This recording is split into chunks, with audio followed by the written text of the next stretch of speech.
दोस्तों, आज हम लोग पार्शियल मोलर क्वांटिटीज़ इसके बारे में चर्चा करेंगे। इसमें आपका ऑलमोस्ट सारा चैप्टर कवर हो जाएगा और इस वीडियो के डिस्क्रिप्शन में हमारा टेलीग्राम चैनल है, जहाँ पर ये पीडीएफ आपको अवेलेबल हो जाएगी और वहाँ पर आप अपने क्वेश्चंस को या जितने ज़्यादा से ज़्यादा आप लोग उससे कनेक्ट होंगे, वहाँ पर जो है आपको पीडीएफ या जो भी बुक की आपको पीडीएफ होगी तो वहाँ पे अवेलेबल कराई जाएगी और जो भी पॉसिबल होगा वहाँ पे हेल्प होगी। ठीक है, तो चलिए अपना स्टार्ट करते हैं अपना चैप्टर। तो क्वेश्चन लेते हैं। सबसे पहले आप जानते हैं कि हम लोग क्वेश्चन लेकर स्टार्ट करते हैं। तो ये हमारा क्वेश्चन है कि what are partial molar quantities, क्या होती हैं। What is mean of chemical potential, chemical potential का क्या मीन होता है। Drive expression for variation of chemical potential with temperature और प्रेशर के साथ हम उसका वेरिएशन देखेंगे। ठीक है, और हम एक अपनी इक्वेशंस को ड्राइव करेंगे आइडियल गैसेस के लिए जो है केमिकल पोटेंशियल की। ठीक है, तो ये सारे क्वेश्चन मतलब इससे पूरा लगा ऑलमोस्ट आपका पूरा चैप्टर इससे कवर हो जाएगा। ठीक है, चलिए स्टार्ट करते हैं। देखिए, तो आपको पूरा नोट्स के साथ में मिलेगा। आप मतलब इसे आप इससे नोट्स भी बना सकते हैं और इसमें थोड़ा सा कुछ ऐड करके या अपने जो भी थोड़ा बहुत ऐड करके आप एग्ज़ाम में भी एज इट इज़ इसको लिख सकते हैं। ठीक है, क्या हुआ कि जीएन लुइस 1907 में इंट्रोड्यूस किया है concept variation in thermodynamic property for open system in which composition of one or more component is varied. Such variation will be observed only for extensive property. मतलब अभी तक हम लोग जो थर्मोडायनेमिक प्रॉपर्टी पढ़ रहे थे, जो हम लोग थर्मोडायनेमिक प्रॉपर्टी पढ़ रहे थे वो क्लोज सिस्टम के लिए थी। इसके लिए थी क्लोज सिस्टम के लिए, और क्लोज सिस्टम के लिए जो नंबर ऑफ पार्टिकल हैं वो क्या रहेंगे, फिक्स रहेंगे, कांस्टेंट रहेंगे। ठीक है, क्योंकि क्लोज सिस्टम है। लेकिन अब यहाँ पर लुइस ने एक कॉन्सेप्ट जो है यहाँ पर इंट्रोड्यूस किया, किसके लिए, ओपन सिस्टम के लिए, जिसमें हम लोग एक या एक से ज़्यादा जो उसमें कंपोनेंट्स हैं उनको वेरिएशन उसमें ला सकते हैं। अगर और आप पता होगा कि अगर हम किसी भी नंबर ऑफ कंपोनेंट में वेरिएशन ला रहे हैं तो वो प्रॉपर्टीज़ क्या हो जाएंगी, हमारी एक्सटेंसिव प्रॉपर्टीज़ हो जाएंगी। ठीक है, आप जानते होंगे इंटेंसिव और एक्सटेंसिव प्रॉपर्टी के बारे में। तो चलिए आप इसका धीरे धीरे डेरिवेशन करते हो, देखते हैं। अब मान लीजिए कि कोई हमारे पास कोई एक्सटेंसिव प्रॉपर्टी है जो फंक्शन है टेम्परेचर का, प्रेशर का और डिफरेंट हमारे कंपोनेंट्स के। ठीक है, अगर हम स्मॉल चेंज करते हैं with respect to temperature, pressure and amount जो कंपोनेंट्स हैं, ठीक है, तो हमें क्या मिलेगा, जो है dx। अब हम इसको विद रिस्पेक्ट टू टेम्परेचर किया और सारी अदर क्वांटिटी को कांस्टेंट रखा, फिर प्रेशर के साथ में डेरिवेट किया, फिर कंपोनेंट के साथ में, और जो जैसे हम प्रेशर के साथ में कर रहे हैं तो टेम्परेचर और अदर कंपोनेंट्स को हमने कांस्टेंट रखा हुआ है। फिर इसी तरीके से हमने इसको किया, जैसे n1 के रिस्पेक्ट में हमने किया हुआ है तो n1 बाकी अदर क्वांटिटी जो टेम्परेचर है, प्रेशर है, n2 एंड डिफरेंट जितने भी नंबर ऑफ कंपोनेंट्स हैं उनको हमने क्या किया है, कांस्टेंट किया है बस। ठीक है, और हम n1 को वेरिएशन कर रहे हैं उसमें। तो सॉन ऐसे आप आगे भी लिख सकते हैं, तो हम यहाँ पर इसको यहीं पे मतलब थोड़ा टेस्ट करके रोक सकते हैं। इफ़ टेम्परेचर और प्रेशर को हम कांस्टेंट करते हैं, ठीक है, तो टेम्परेचर और कांस्टेंट कर देंगे तो ये टर्म हमारी चली जाएगी, तो हमारे पास ये दोनों टर्म बचेगी। मतलब हमने दो ही लिखा है, आप n3 का भी लिख सकते हैं, n4 का भी लिख सकते हैं। तो ऐसा मतलब ईजी करने के लिए और आप ऐसे कर सकते हैं। अब जो ये dx/dn है, जिसमें हमने नंबर ऑफ कंपोनेंट्स से हमने क्या किया, वेरिएशन किया हुआ है, तो वो ये जो क्वांटिटी है हमारी dx/dn करके, यही हमारी पार्शियल मोलर क्वांटिटी कहलाती है। It is represented by the putting bar over the symbol. जैसे कोई भी हमारी एक्सटेंसिव प्रॉपर्टी, जैसे मान लीजिए एक्सटेंसिव प्रॉपर्टी कोई भी है, मान लीजिए हमने वाई लिया, तो हमें अगर इसको पार्शियल मोलर दिखाना है तो हम सिर्फ बार लगा देंगे, ठीक है। ऐसे इसको हम रिप्रेजेंट कर सकते हैं, जैसे कि dx/dni लिख दिया हमने आई कंपोनेंट के लिए, तो हमारा जो मोलर जो पार्शियल मोलर क्वांटिटी है हम उसको x आई और बार हम लिख सकते हैं, ठीक है। जनरल में हम ऐसे इसको पार्शियल मोलर क्वांटिटीज़ को रिप्रेजेंट कर सकते हैं। जैसे इफ़ एक्सटेंसिव प्रॉपर्टी कंसीडर जो है फ्री एनर्जी को कंसीडर करते हैं, अगर हम ΔG/ΔI करते हैं तो ये जो हम इसको अगर रिप्रेजेंट करेंगे पार्शियल मोलर क्वांटिटी को, तो हम इसके G के ऊपर आई कंपोनेंट है और उसके बाद G के ऊपर हम लोग क्या करेंगे, एक बार लगा देंगे, ठीक है। अब यही जो ΔG/ΔNI है, यही हमारा क्या होता है, वो इसको हम लोग बोल सकते हैं पार्शियल मोलर फ्री एनर्जी, या फिर हम इसको बोल सकते हैं क्या, केमिकल पोटेंशियल। इसी को बोला जाता है केमिकल पोटेंशियल। तो चलिए इसकी हम लोग डिफिनेशन भी देख लेते हैं। Chemical potential of constitute in mixture is increase in free energy which take place at constant and temperature and pressure, ठीक है। टेम्परेचर और प्रेशर पर क्या हमने कॉन्स्टेंट रखा हुआ था, ठीक है। when one mole of that constituent is added to the system, keeping amount all other constituent is constant। जैसे कि हमने देखा, जैसे कि अगर हम dx/dn 1 करते हैं तो बाकी अदर कॉन्स्टिट्यूट को, मतलब n2 n3 इन सबको हमें क्या रखना पड़ेगा, कांस्टेंट रखना पड़ेगा। तो उसी को हम क्या कहते हैं, जब हम 1 मोल कॉन्स्टिट्यूट को ऐड करते हैं तो जो फ्री एनर्जी इंक्रीज़ होती है उसी को हम लोग क्या बोलते हैं, केमिकल पोटेंशियल बोलते हैं, और इसको हम लोग किससे, म्यू से रिप्रेजेंट करते हैं, ठीक है। तो अब आगे देखते हैं वेरिएशन वाला जो चैप्टर क्वेश्चन था। Free energy is extensive property where is the chemical potential is intensive property. आपको ये पॉइंट याद रखना पड़ेगा, क्या, free energy is extensive property whereas chemical potential is intensive property होती है, ठीक है। इतना बात याद रखिएगा। अब देखिए ΔG, अब यहाँ पर क्या है, जैसे कि हम लोगों ने वहाँ पे जो इसके ये देखा था ΔG/ΔNI, ठीक है, ये किसके इक्वल होता है, केमिकल पोटेंशियल म्यू के इक्वल होता है, ठीक है।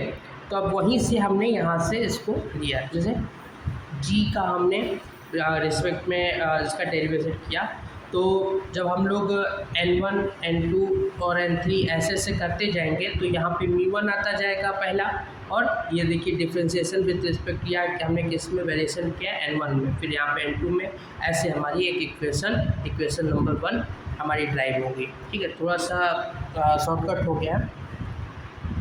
फोर्थ सिस्टम डिफाइन कंपोजिशन, अगर हम इस इक्वेशन को इंटीग्रेट कर देते हैं तो इंटीग्रेट करने पर क्या होगा, डिफरेंशिएशन वाला टर्म चला जाएगा, n1 μ1 प्लस n2 μ2, और ऐसे डैश डैश करके हम लोग कर सकते हैं। अब देखिए अगर हम इस इक्वेशन को क्या करें, under the condition constant temperature and pressure, अब कंपोजिशन को वेरी करते हुए हम लोग क्या करते हैं, इसका डिफरेंशिएशन कर देते हैं। अब देखिए डिफरेंशिएशन करने पर क्या होगा, सबसे पहले डिफरेंशिएशन जब करेंगे तो हम, जैसे मान लीजिए आपने μ1 का किया, ठीक है, आपने किसका किया, μ1 का किया, फिर किसका आप करेंगे, n1 का, ठीक है। मतलब एक बार आप जब डिफरेंशिएशन करते हैं डी यू और वी ऐसे करके जो मतलब डिफरेंशिएशन होता है, ठीक है, तो आप क्या करते हैं, पहले यू को छोड़ देते हैं, वी का कर देते हैं, प्लस फिर वी को छोड़ते हैं और यू का करते हैं। तो वही चीज़ हमने यहाँ पे की, पहले कंपोनेंट के लिए, फिर दूसरे कंपोनेंट के लिए, फिर ऐसे हम लोग तीसरे ऐसे करते हैं। अब हमने पहले कंपोनेंट और 2 कंपोनेंट को अगर हम लेके चले तो n1 d μ1 n2 d μ2 को, मतलब जो इसमें n1 और d μ1 है, ठीक है। और यहाँ पर जो जिसमें हमने जैसे डी एन के रिस्पेक्ट में हमने जो डिफरेंशिएशन है उस टर्म को और ये म्यू के टर्म को एक पास कर देंगे, यहाँ पे हमने किया और यहाँ पे हमने इसको अलग अलग कर लिया, ठीक है। अगर हम 2 कंपोनेंट लेके चलते हैं तो अगर हम इक्वेशन 1, ये जो इक्वेशन 1 है और इक्वेशन 2 है, इसको हम कंपैरिजन करें, मतलब इसमें कंपैरिजन करके, या हम कह सकते हैं कि सीधा आप जो इसको सब्सट्रैक्ट भी कर देंगे तो आपको देखने को क्या मिलेगा, जी जो और डी है ये तो ज़ीरो हो जाएगा। यहाँ से हमारे पास जो म्यू1 डी1 और म्यू2 डी2 वाला जो टर्म होगा वो किसकी, ये जो डी वाला है, ये दोनों भी हमारे क्या हो जाएंगे, सब्सट्रैक्ट हो जाएंगे, और हमारे पास बचेगा क्या, केवल ये टर्म, और इक्वल टू में क्या बचेगा, 0। और फिर अगर हम इसको दो टर्म, यहाँ पर हमने दो कॉन्स्टिट्यूंट लेके चले थे, अगर आप डिफरेंट ith कंपोनेंट लेके चलते हैं तो ith कंपोनेंट लेकर चलेंगे तो आपको एक समेशन करना पड़ेगा, क्योंकि यहाँ पे देखिए सम, फिर ऐसे भी प्लस, फिर ऐसे करते हुए आपका चलेगा, तो यहाँ पे हमें समेशन टोटल का करना पड़ेगा। तो ये एक डेरिवेशन निकल के आएगा, इसको हम लोग बोलते हैं गिब्स ड्यूएल इक्वेशन, ठीक है। तो ये इक्वेशन हमने टाइप किया। अब हमारे पास जो नेक्स्ट क्वेश्चन था कि जिसमें हम लोग वेरिएशन करते थे विद टेम्परेचर करना था और विद प्रेशर करना था, तो उसको देखते हैं। अगर क्लोज सिस्टम की बात में करते हैं तो डी जी हम इक्वल टू क्या लिख सकते हैं, वही मैक्सवेल का जो स्क्वायर लॉ है उससे हम लोग डी जी जो है जो गिब्स फ्री एनर्जी है उससे हम एक इक्वेशन लिखेंगे, D G equal to V D P minus S T T लिखते हैं, ठीक है। आप मैक्सवेल का जो स्क्वायर, ये वाला जो मैक्सवेल का वो स्क्वायर लॉ है, स्क्वायर वाला जो रूल है उससे हम लोग इसको करते हैं, वो आपको पता होना चाहिए, वो थर्मोडायनेमिक में आपको बहुत ज़्यादा हेल्प करेगा। अब देखिए विद कांस्टेंट प्रेशर, और जो कांस्टेंट है उसको भी, नंबर ऑफ कंपोनेंट को भी हम अगर अभी कांस्टेंट रखते हैं और टी के रिस्पेक्ट हम डिफ्रेंशिएट करते हैं, क्योंकि प्रेशर हमारा कांस्टेंट हो गया तो डी पी की वैल्यू क्या होगी, डी पी की वैल्यू 0 हो जाएगी, तो हमारे पास क्या बचेगा, ओनली नेगेटिव एस जो है, ठीक है। एंट्रोपी हमारी नेगेटिव एस वाली जो बचेगी, तो माइनस एस बचेगा। इसी प्रकार जब हम लोग जो हम विद रिस्पेक्ट टू पी करेंगे तो विद रिस्पेक्ट टू पी करने पर क्या मिलेगा, हमें वी मिलेगा, क्योंकि देखिए टेम्परेचर हमारे कांस्टेंट रखा हुआ है तो टी टी की वैल्यू क्या हो जाएगी, टी टी की वैल्यू 0 हो जाएगी, मतलब कोई भी चेंजेस नहीं होगा। अब हम जानते हैं कि जैसे केमिकल पोटेंशियल को हम लोग इस प्रकार से लिखते हैं, ठीक है। हम पीछे देख के आए तो हम बस कुछ नहीं करना है हमको, बस जैसे कि टेम्परेचर के रिस्पेक्ट में हमें करना था, पहले वेरिएशन देखना था, तो हम इस डी जी बाई जो del G by del N है उसको हम डेल टी की रिस्पेक्ट में डिफ्रेंशिएट कर देंगे, तो कुछ नहीं होगा, केवल हमें 2 बार डिफ्रेंशिएट करना पड़ेगा, पहले हमें डेल टी के रिस्पेक्ट में, फिर एन के रिस्पेक्ट में डिफ्रेंशिएट करना पड़ेगा। तो इसको हम कैसे लिख सकते हैं, इसको हम कुछ ऐसे भी लिख सकते हैं कि आप इसको डेल बाई डेल एन लिखते हैं और यहाँ पे डेल जी बाई क्या लिखते, डेल टी लिख दें, तो del G by del T हमारा क्या हो जाएगा, माइनस एस निगेटिव एस हो जाएगा, तो ये निगेटिव का साइन आगे और del S by del N हो जाएगा। और डेल एस बाई कोई भी हमारी प्रॉपर्टी में हम जब जो है वेरिएशन करेंगे, डिफ्रेंशिएट करेंगे विद रिस्पेक्ट टू कंपोनेंट, तो हम क्या हो जाएगा, वो पार्शियल मोलर क्वांटिटी कहलाएगी, तो उस पर हम बार पुट कर देंगे और हमारा ये आ जाएगा। इसी तरह से हम लोग जब हम प्रेशर के रिस्पेक्ट में करेंगे तो हमारे पास वी आई बार आ जाएगा, जो कि हमें रिप्रेजेंट कर रहा है पार्शियल मोलर वॉल्यूम को, ठीक है। तो इस प्रकार से तो हमने देखा कि ये जो वेरिएशन है टेम्परेचर और प्रेशर के रिस्पेक्ट में, तो उससे वैल्यू क्या आती है, इस वैल्यू को आप याद रखिएगा और ध्यान में रखिएगा, बहुत सारे एग्ज़ामों में ये पूछा जाता है, कॉम्पिटिशन एग्ज़ामों में भी आता है। अब हमारा लास्ट पार्ट है क्या, आइडियल गैसेस के लिए हम लोग जानते हैं कि P V equal to N R T होता है, N equal to N one plus N two, different ith component के लिए हम लोग यहाँ पे ले सकते हैं। थोड़ा सा हमने जो है पी को हम इस अपने राइट हैंड साइड पर हमने ले आए हैं, V equal to N R T upon P, ठीक है। थोड़ा सा बस इधर से उधर करना है, तो इक्वेशन 2 हमारी बनी।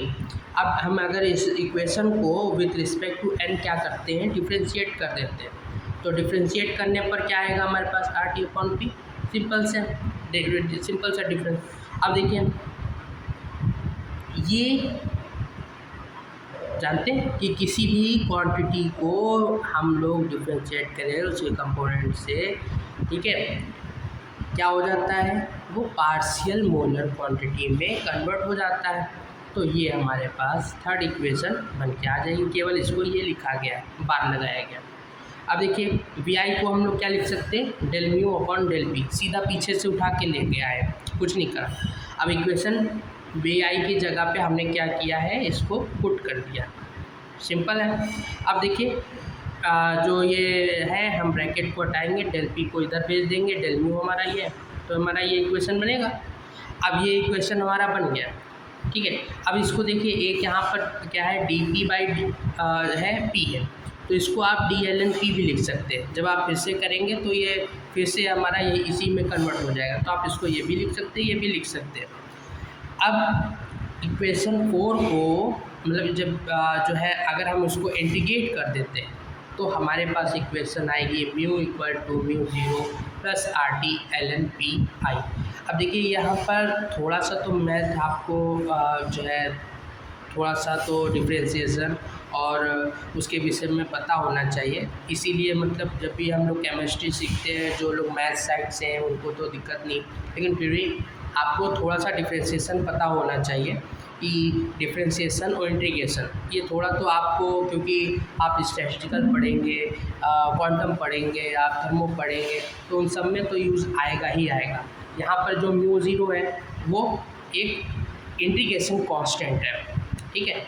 अब जो है डिपेंड करता है ये किस पर, आइडियल गैस में आप देखेंगे जब टेम्परेचर पर, ये केवल टेम्परेचर, ओनली ऑन टेम्परेचर, मतलब नेचर ऑफ गैस पे तो डिपेंड ही कर रहा है, और टेम्परेचर पर, मतलब ये प्रेशर पर डिपेंडेंट नहीं है, टेम्परेचर पर डिपेंडेंट। तो बहुत सारे एग्जामों में पूछ जाते, जैसे कि जब आप केमिकल पोटेंशियल जो म्यू ज़ीरो की मतलब करके आपसे क्वेश्चन पूछ लेते हैं वो किस पे डिपेंड करता है, तो उसमें बहुत सारे ऑप्शन होते हैं, तो आपको टेम्परेचर वहाँ पर करना है, ठीक है। तो ये था हमारा चैप्टर आज का, तो इसमें हमने देखा, आई होप आपको समझ में आया होगा। Thank you so much.